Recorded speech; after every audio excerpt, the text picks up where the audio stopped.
So the email is broadcast, which goes to everyone on the list, or autoresponder, which go out to people on a sequence, and each person is on the same email sequence, but they're in a different place.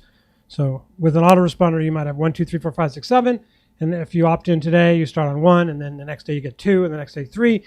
If someone else opts in tomorrow, they get 1 tomorrow, then 2 the next day, then 3.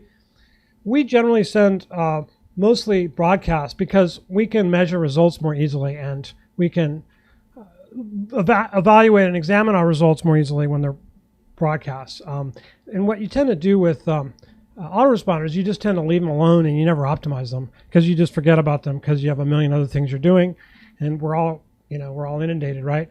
So I'm just going to show you what this one is. This is to one of the lists that we manage, and I have permission to show you this. This is from our system. We have our own AI sort of system that handles deliverability and sending and everything. So I'm going to show you an email that you might send, and I'm going to show you how you can master email marketing by getting the things that I'm going to show you right. Okay. So first of all, we got delivered. So we got some bounces here, and there's a few things that are still waiting to be delivered, but basically everything is pretty much delivered as far as we can tell. So a bounce is basically, it means their email doesn't exist, or they're offline for some reason, or there was a server problem, or it's a fake email address or something like that. Now, when we get email lists, we always check to make sure that they're real email addresses. We have a verification process. Even so, there's still some bounces, and bounces can happen for different reasons.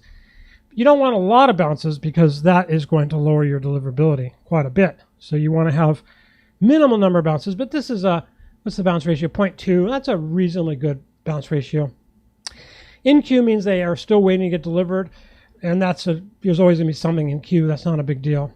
Spam complaints, we got 3, which is 0.01%, which is reasonable, and we had some unsubscribes, which is reasonable. Okay.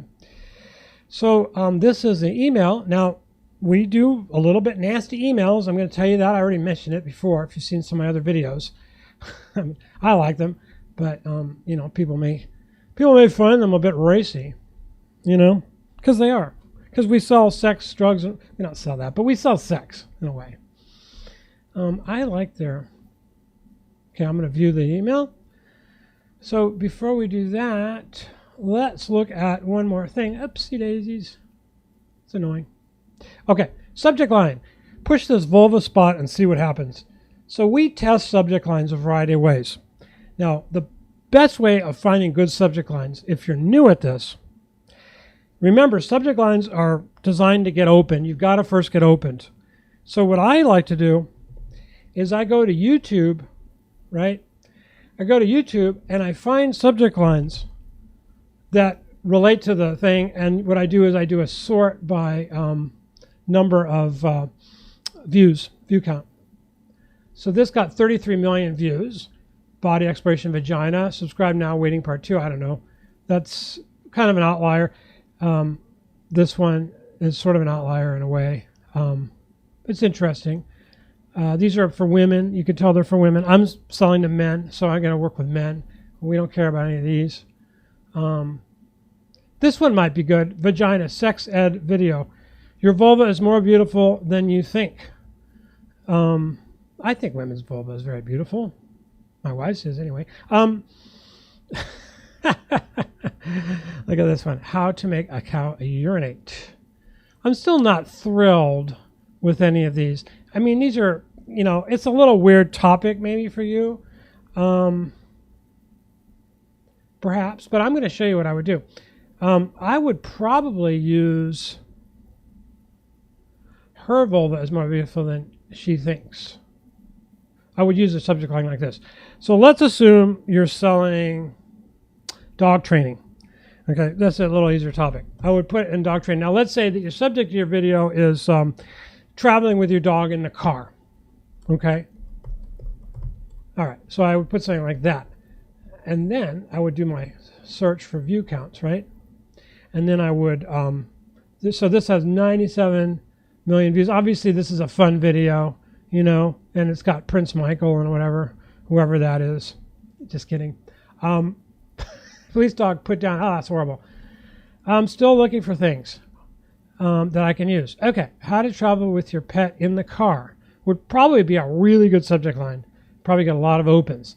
See, I didn't use train, but I used car. But you know what? That's cool. Last traveling with pet in car. How to train your dog in the car. Now, speaking of which, let's go back to my inbox.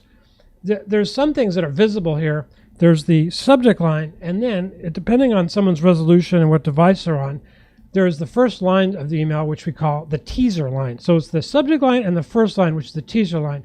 The teaser line is what gets people to open besides the subject line. Some readers will show you several lines for the teaser, so someone really decides whether to open or not. So the first line of the email and the subject line are super important to get open. So I suggest that you use this method, and you find another method you can use. You can go to Amazon. You can find book titles that work really, really well.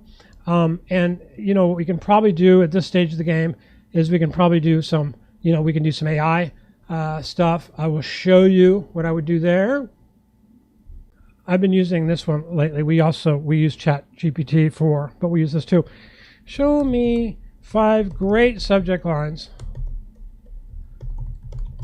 for a email about traveling with your dog in the car on long trips. Okay, see what it comes up with. So these, hitting the road with your fur friend, long distance canine travel. See that these are okay. I mean, they're fine. Okay, make them the most popular ones.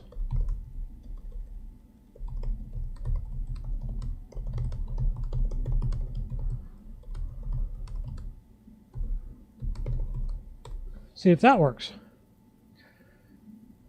Much better. Planning the perfect dog-friendly road trip. That would be a pretty good one. So again, now I might go back to the YouTube and I say,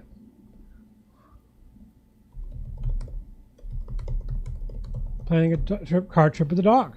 I'm aiming for something with like millions and millions of views that I can just grab and use, and I already know it's going to work. So that's very, very important. So none of these have too many views, but yeah, they're not that great. So I'll take planning out, see what I get. Car trip with dog. Okay, and we'll filter it with view count. All right, and 97 million views. We looked at that one. My dog has a beach house vacation. Ooh, that's a great one. My dog has a beach vacation. My dog rents a log cabin. You could do something like that. See, I would never would have occurred to me, but these would be great subject lines. So in the case that I am talking about, in our case, what we're doing with this one, this is a email. We're going to look at the email, but let me show you what we came up with here. Okay, so we looked at the subject line. This is the teaser. This is the very first sentence that appears. So that's going to appear in the email. That's going to get people to open. So our teaser, we call this first line a teaser line. That's the first line of the email. There's the subject line, then the teaser line. Try this on her as soon as you can. So I think is a good teaser line.